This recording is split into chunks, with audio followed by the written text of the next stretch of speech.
সোনার যা দাম বেড়েছে, আমাদের মতো মধ্যবিত্ত মানুষের কাছে সোনা এখন ধরাছোঁয়ার বাইরে। সোনা কেনাটা এখন স্বপ্ন বলতে পারো। শুনছিলাম যে সোনার দাম বেড়েছে, কিন্তু আজকে দোকানে গিয়ে তো আমি পুরো অবাক হয়ে গেলাম যে এত দাম। আমরা তো কখনো তাহলে আর সোনা কিনতেই পারবো না। তো যাই হোক, দেখো গেছিলাম একজন স্পেশাল মানুষের জন্য একটা ছোট্ট জিনিস কিনতে। তো খুবই ছোট একটা জিনিস নিয়েছি।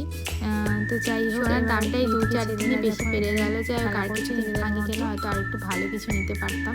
তো যাই হোক, এখানে দেখো জিনিসটা কেনা হয়ে গেছে, বিল ডিলও হয়ে গেছে। আর এদের দোকানে একটা লাকি ড্র হবে, সেটার জন্যই নাম ফোন নাম্বার লিখে দিলাম।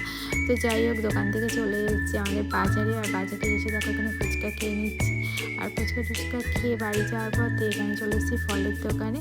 তো ছেলেদের জন্য ফল শেষ হয়ে গেছে, তো কলাটা দেখে নিচ্ছিলাম। আসলে কলাটা না ঘরে থাকলেও এখন পাকতেই চাইছে না, শীতকাল তো। তো যাই হোক, কলা, অরেঞ্জ এইগুলোই টুকটাক যা লাগে আর কি, সেগুলোই টুকটাক জিনিস কিনে নিলাম। কিনে নিয়ে তারপর থেকে চলে এসেছি বাড়ি। তো এই যে আমাদের ফ্ল্যাটের সামনেই চলে এসেছি। তো আজকে সন্ধ্যাটা আমরা এভাবেই কাটালাম, আর এটুকু তোমাদের সাথে শেয়ার